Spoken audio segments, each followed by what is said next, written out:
The Titan's Crown Academy hung in space like a monument to institutional overconfidence, its sprawling crystalline spires orbiting a binary pulsar system whose radiation emissions were either character-building or slowly lethal, depending on which species you asked and how much their insurance premiums had increased lately. For 23,000 years, this floating cathedral of military education had served as the galaxy's most prestigious training ground, where every civilization with pretensions of cosmic relevance sent their brightest offspring to learn the fine art of organized violence with proper academic credentials. Today marked the Millennium Scan, that sacred quadrennial ritual where young warriors lined up to have their souls evaluated by an entity older than most stellar formations and significantly more judgmental than the average deity. The ceremony took place in the Academy's Grand Resonance Chamber, a vast spherical hall whose walls curved away into infinity, or at least gave a convincing impression of doing so, which was probably close enough for government work. At the chamber's center loomed the Eternal Codex, and loomed was really the only appropriate verb for something that managed to be simultaneously beautiful and vaguely threatening. The living crystal entity rose from the deck like a mountain of organized light, its facete surfaces shifting through spectrums that most species couldn't perceive and several that actively hurt to look at directly. Ancient beyond measure, the Codex had been judging souls since before the first galactic civilizations had figured out that shooting at each other with increasingly sophisticated weapons was a viable career path. 1,247 cadets stood in perfect formation across the chamber's polished deck, representing every species that mattered in galactic politics, plus several that definitely didn't, but had excellent lawyers on nuclear weapons, which amounted to the same thing in diplomatic circles. The usual suspects were present in force, towering Drachmori with their multiple heads and superiority complexes that required separate filing systems, chittering Nexari whose hive mind efficiency made group projects unnecessarily competitive, ethereal Voidkin who existed in 3 dimensions primarily as a courtesy to others, and dozens of species whose names required either advanced phonetics training or surgical modification of the vocal apparatus. And then there was Raven Thorne. The human occupied his assigned position with the sort of casual resignation that came from spending 3 years being reminded that absolutely nothing in the known galaxy had been designed with his species in mind.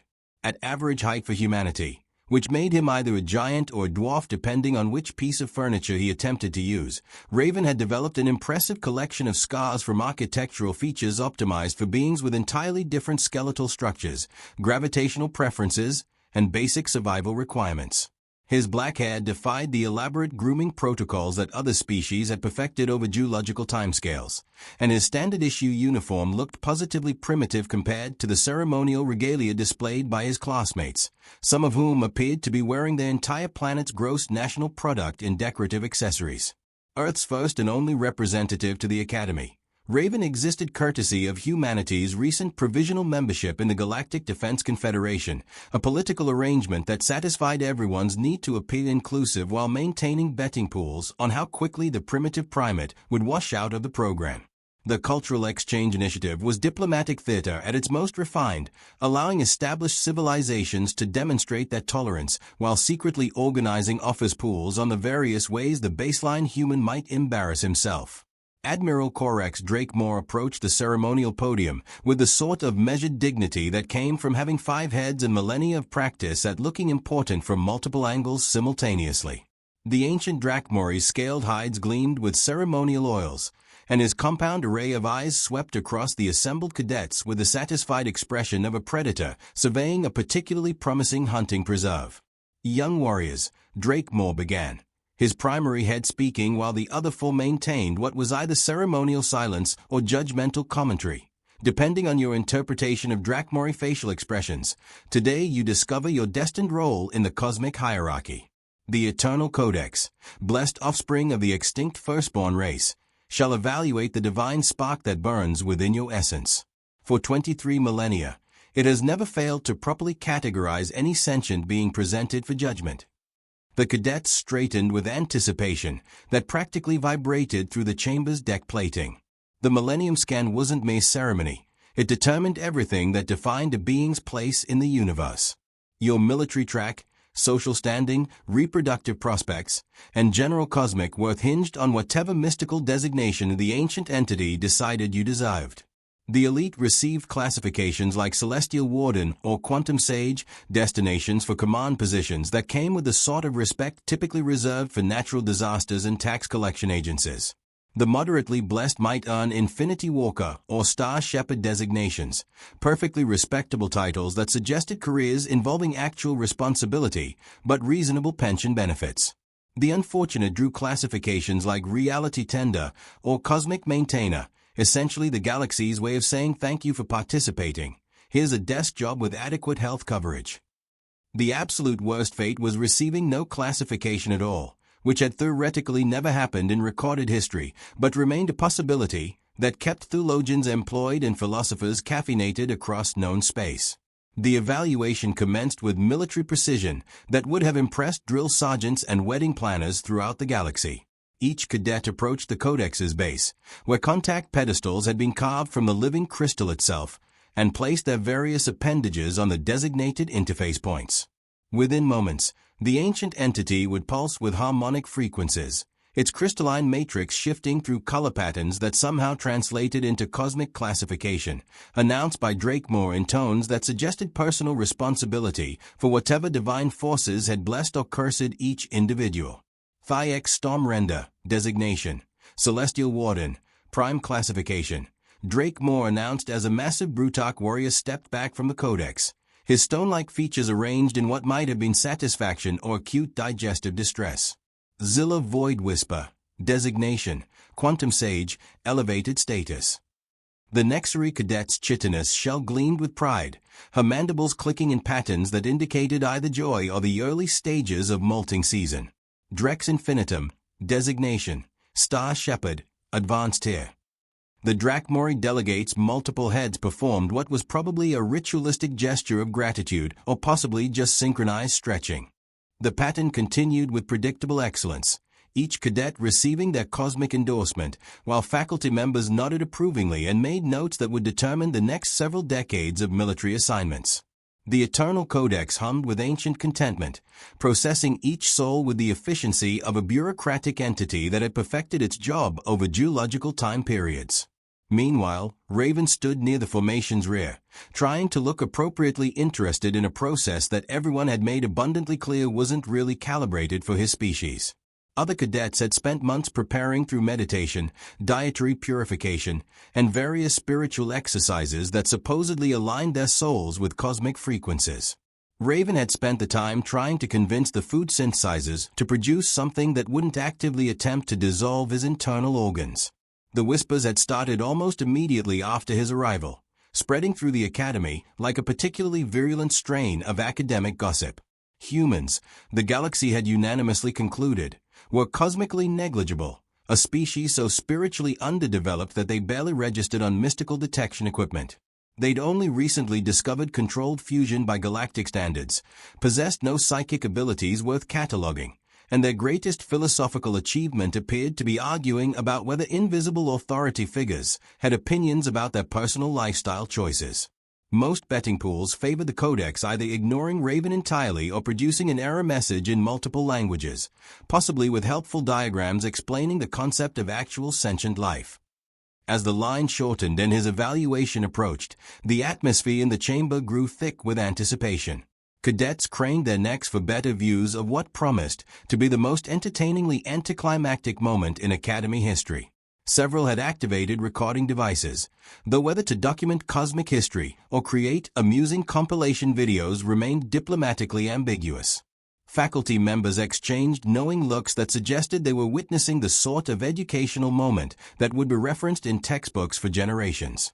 The primitive human was about to learn his species' place in the cosmic order, which existed somewhere between statistical noise and clerical error.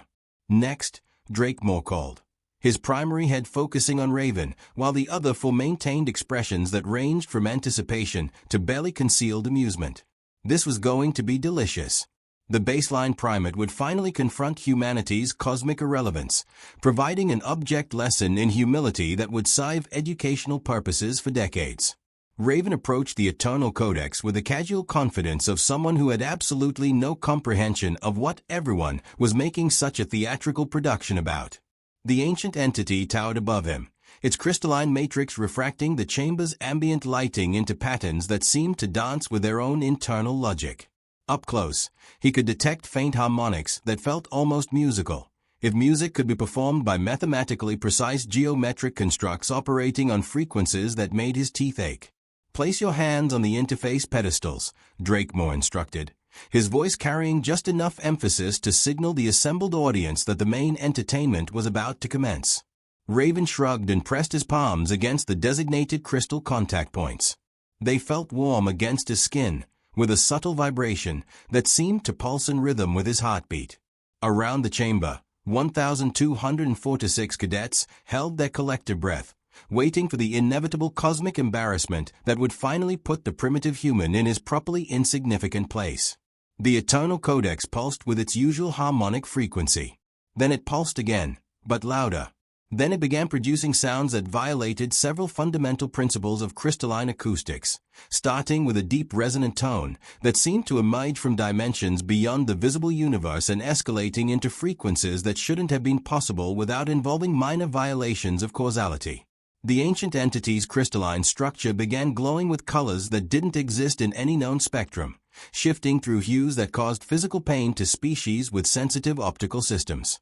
Emergency lighting that hadn't activated since the Academy's construction suddenly blazed to life throughout the chamber.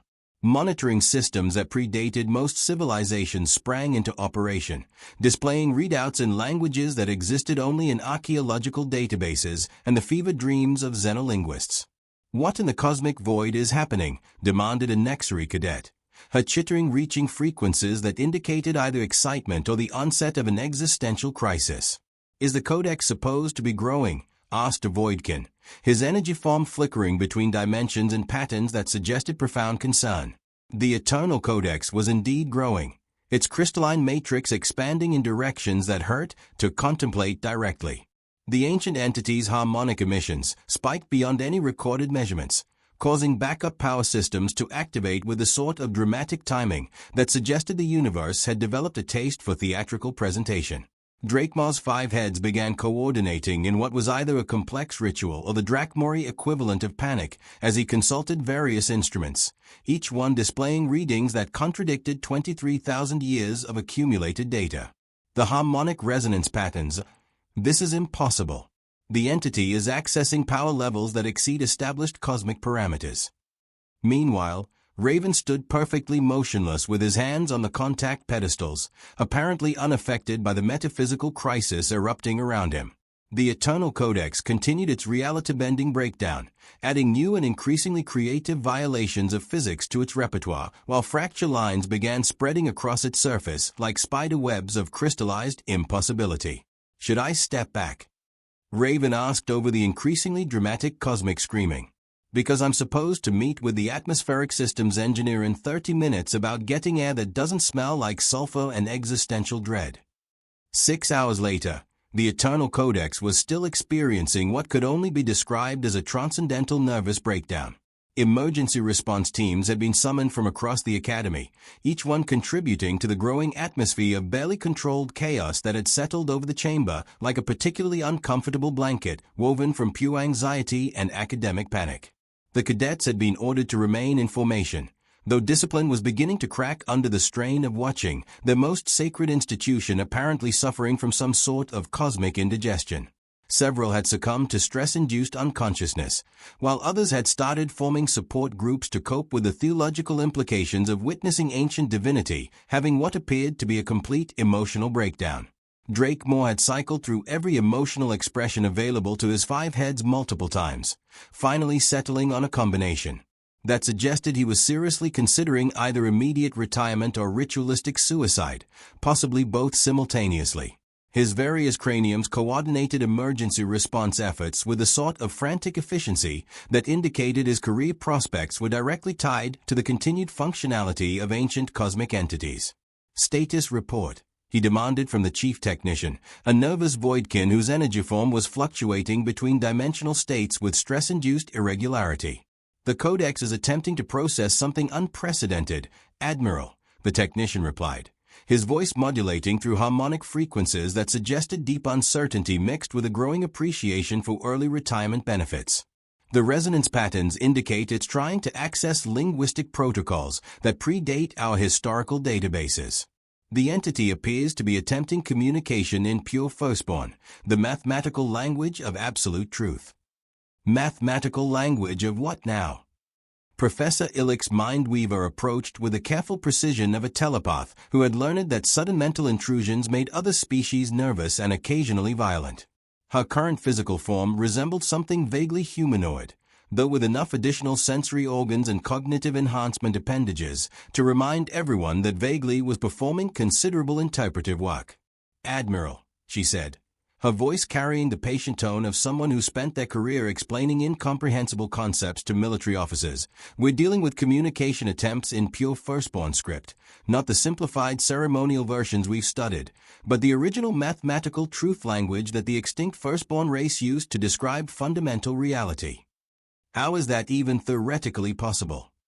Drakemo's primary head focused on her, while the other four maintained expressions ranging from confusion to the early stages of an anxiety attack.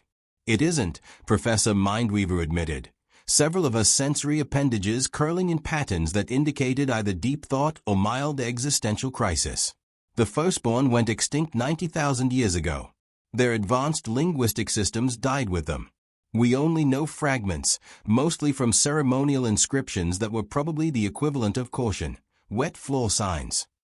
Raven, still standing patiently with his hands on the contact pedestals, cleared his throat with the sort of polite attention-getting sound that somehow managed to cut through the chaos of emergency alarms and academic panic. "Excuse me," he said, his voice carrying across the chamber with casual confidence that suggested cosmic crises were interfering with his daily schedule. "But is this going to take much longer? Because the atmospheric engineer mentioned something about adjusting the oxygen mixture, so I can actually breathe without getting lightheaded, and that sounds like it might be important." Every optical sensor, compound eye, and alternative perception organ in the chamber focused on the human who was somehow causing a reality-level incident while primarily concerned about his respiratory requirements. The Eternal Codex's reality-bending emissions reached a new crescendo, as if personally offended by Raven's casual attitude toward the metaphysical crisis he was apparently responsible for triggering.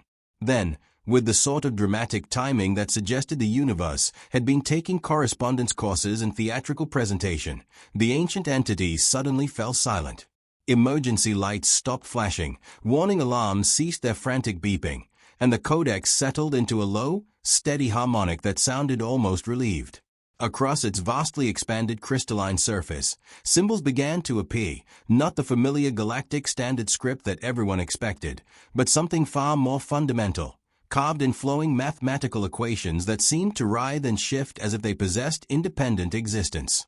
The characters pulsed with their own internal illumination, forming patterns that hurt to observe directly and suggested concepts that most languages lacked adequate vocabulary to express.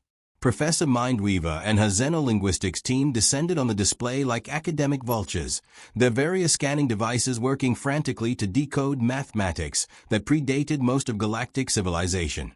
Hours passed in tense silence as they cross-referenced historical databases, consulted archaeological archives, and engaged in the sort of heated scholarly debate that had historically resulted in either groundbreaking discoveries or academic blood feuds lasting centuries. Finally, Professor Mindweaver stepped forward, her enhanced cognitive form practically crackling with excitement and terror in roughly equal proportions. "We have achieved a preliminary translation," she announced, her voice carrying across the silent chamber with the weight of cosmic significance and the unmistakable undertone of someone who really wished they could delegate this particular responsibility to someone else. The designation translates approximately as carrier of the flame that burns beyond the authority of gods. The silence that followed possessed the sort of profound weight typically associated with black holes, theological revelations, and moments just before very expensive things broke in spectacular fashion. 1,246 cadets, dozens of faculty members, and various emergency personnel all stared at the unremarkable human who had apparently been classified by forces that operated beyond the conventional understanding of divine hierarchy. "Excuse me," Raven said, raising one hand with the sort of polite gesture that suggested he was accustomed to interrupting important conversations. "But what exactly does that mean? Because honestly, The whole beyond divine authority thing sounds like it might involve a lot of paperwork and possibly some very uncomfortable conversations with religious leaders. Drakemore's 5 heads began their frantic coordination dance as he consulted every database, historical archive, and theological reference the Academy could access through emergency channels. References to the flame that burns beyond gods appeared scattered throughout the deepest creation, myths of dozens of species, typically described as the primordial force that existed before the first deities, the spark that had created creators themselves, the fundamental drive that compelled consciousness to expand throughout the cosmos in defiance of entropy, common sense, and reasonable safety protocols. Most galactic historians had dismissed such references as primitive creation mythology, the sort of cosmic storytelling that pre-spaceflight civilizations used to explain forces they couldn't understand through the comforting lens of anthropomorphic deities and dramatic cosmic narratives. The possibility that such a fundamental force could be embodied by a species that had only recently figured out faster-than-light travel wasn't just unlikely, it was theologically catastrophic for everyone involved. The historical records are extremely fragmentary, admitted Dr. Vex Chronicler, the Academy's senior archivist, whose crystalline memory matrix had been accumulating knowledge for longer than most star systems had maintained stable orbits. But the references we've discovered suggest that this flame beyond divine authority represents the creative force that drives evolution, exploration, and the endless expansion of consciousness throughout the universe, operating independently of any established cosmic hierarchy. That's completely impossible, Drakemore protested, his primary head speaking while the other 4 maintained expressions of increasing distress. Humans are barely civilized by any reasonable galactic standard. They've maintained interstellar capability for less than 4 centuries. They haven't developed proper psychic abilities, advanced philosophical frameworks, or even basic cosmic awareness protocols. Perhaps, Professor Mindweaver suggested with the careful tone of someone navigating potentially explosive academic territory, that's precisely the point we've been systematically missing. She gestured toward Raven with several sensory appendages, creating a presentation display that looked both elegant and vaguely threatening, which was probably intentional given her audience of military officers and academic administrators. Consider what we actually know about human behavioral patterns, she continued, warming to her thesis with the enthusiasm of someone who had just connected several very interesting and potentially career-ending dots. They are the only documented species that actively seeks danger for recreational purposes. They climb mountains not because they need to reach the summit for survival purposes, but simply because the mountains exist and someone mentioned it might be impossible. They explore space not because their homeworld is overcrowded or dying, but because they are curious about what might be interesting out there in the cosmic dark. The chamber erupted in murmurs as the implications began settling into minds that had been trained to think in terms of logical survival strategies and reasonable risk assessment protocols. Every other known species had evolved to find their ecological niche and optimize it through careful adaptation and efficient social cooperation. They developed advanced civilizations by learning to work within the constraints of physics, biology, and cosmic law, achieving stability through wisdom and the mutual acceptance of natural limitations. Humans, apparently, had missed that particular evolutionary memo entirely, and had instead decided to treat universal constants as rough suggestions open to creative interpretation and aggressive negotiation. They refused to accept limitations as permanent fixtures of reality, Professor Mindweaver continued, her academic excitement overriding the small voice in her enhanced cognitive matrix that suggested this might not be the sort of revelation that tenure-track positions were built on. They encounter a fundamental law of physics and immediately begin looking for loopholes, exceptions, and creative reinterpretations. They observe the impossible and start drafting blueprints for implementation. While other species achieve greatness through harmony with natural order, humans pursue advancement by challenging everything they encounter, simply because it's there and someone needs to find out what happens. That's not wisdom, protested a Voidkin cadet, his energy form flickering with what was either indignation or the early stages of a dimensional crisis. That's chaos wrapped in curiosity. Yes, Professor Mindweaver agreed, her tone carrying the sort of satisfaction that came from making an elegant point that would probably get her reassigned to a very remote research station. Exactly. She turned to address Raven directly, who was now checking what appeared to be a primitive chronometer attached to his wrist with the sort of casual attention that suggested cosmic revelations were interfering with his carefully planned schedule. "What drives your species to explore the unknown?" she asked him with a directness that came from years of interviewing reluctant research subjects and uncooperative experimental parameters. Raven looked up, appearing mildly surprised to be included in what had seemed like an academic discussion happening around him rather than about him. "Well, it's out there, isn't it? Seems like a waste not to take a look around and see what's worth investigating." "And why do humans attempt projects that other species consider fundamentally impossible?" "Because they told us it couldn't be done." Raven shrugged with a sort of casual gesture that somehow managed to summarize his entire species' approach to cosmic challenges and universal limitations. "Where I come from, that's basically a formal invitation to prove them wrong and possibly make them look foolish in the process. And when your people encounter something dangerous, unknown, or specifically prohibited by cosmic law, we poke it with a stick to see what happens, then take detailed notes for next time." Professor Mindweaver turned back to the assembled crowd, her point made with the sort of elegant simplicity that would either revolutionize galactic anthropology or result in her mysterious disappearance during the next faculty restructuring. "The flame that burns beyond the authority of gods," she announced with the tone of someone delivering a lecture that was going to keep philosophers unemployed and theologians working overtime for the next several centuries, "isn't about transcendence, cosmic power, or spiritual authority over lesser beings. It represents the simple, relentless refusal to accept that anything is genuinely impossible. It is the force that drives consciousness to expand beyond every conceivable boundary, question every established assumption, and reach for goals that reasonable beings would dismiss as fantasy, simply because those goals exist and someone needs to find out what happens when you try to achieve them. But that's just..." Drakemore struggled for words, his 5 heads performing synchronized gestures that suggested he was having difficulty processing concepts that didn't fit into established military doctrine and cosmic hierarchies. "Curiosity," Raven supplied helpfully, apparently oblivious to the theological implications of his casual response. "Mixed with a healthy dose of stubbornness and maybe a little bit of hold my coffee and watch this happen. We call it Tuesday where I come from." The Eternal Codex, as if satisfied that its point had finally been communicated to an appropriately academic audience, displayed one final message in easily readable Galactic Standard Script: "Classification complete. Cosmic Archives updated. Please allow 7 to 10 business days for existential implications to process fully." Then it powered down with what sounded suspiciously like a mechanical sigh of relief mixed with the cosmic equivalent of "finally, someone gets it." The aftermath proved to be a bureaucratic nightmare of truly galactic proportions, the sort of administrative crisis that generated emergency committee meetings, interdisciplinary review panels, and the kind of paperwork that required its own dedicated filing solar system.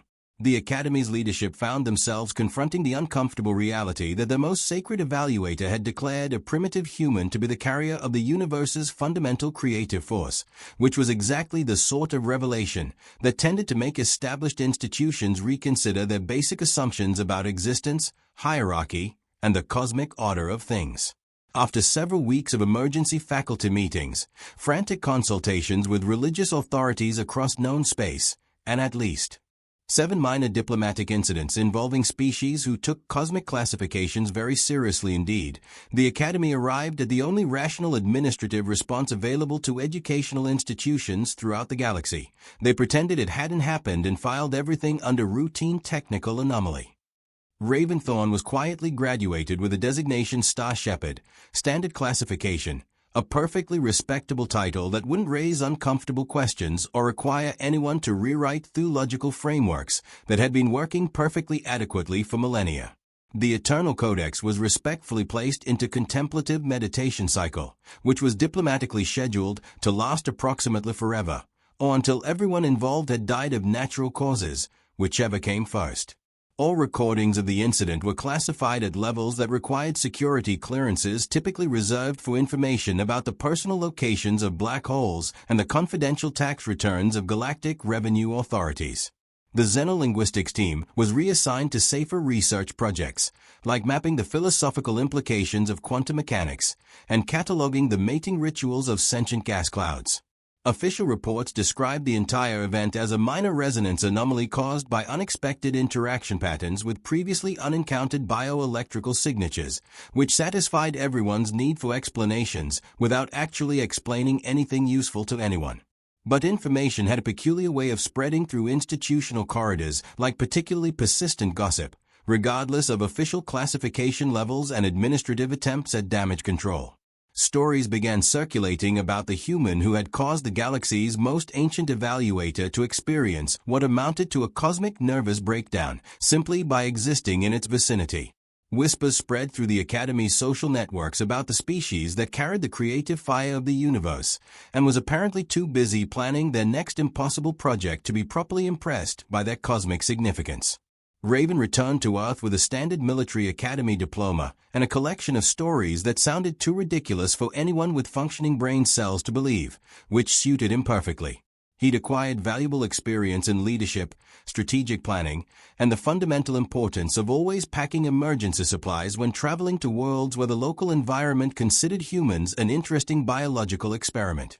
The fact that he was apparently cosmically significant in ways that predated divine authority was just another interesting detail to file away, like discovering he had an unusual blood type or learning he was distantly related to someone mildly famous. Humanity had enough problems managing their own planetary affairs without worrying about their responsibilities to universal creative forces that operated beyond the authority of gods. But sometimes, during quiet moments when the demands of post-graduation civilian life allowed for genuine reflection, Raven would look up at the stars from his apartment balcony and wonder if the Eternal Codex had been trying to communicate something more profound than cosmic classification systems could adequately express through conventional administrative channels. Maybe the greatest force in the universe wasn't the wisdom to accept limitations, but the stubborn curiosity to question whether those limitations were really as absolute as everyone claimed they were.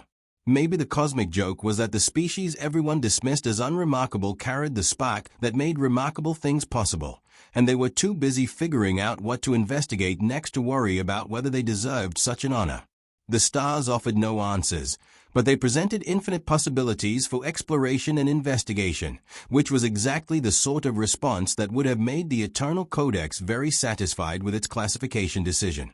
After all, if someone was going to carry the flame that burns beyond the authority of gods, it might as well be someone too curious and persistent to be properly awed by their own cosmic importance.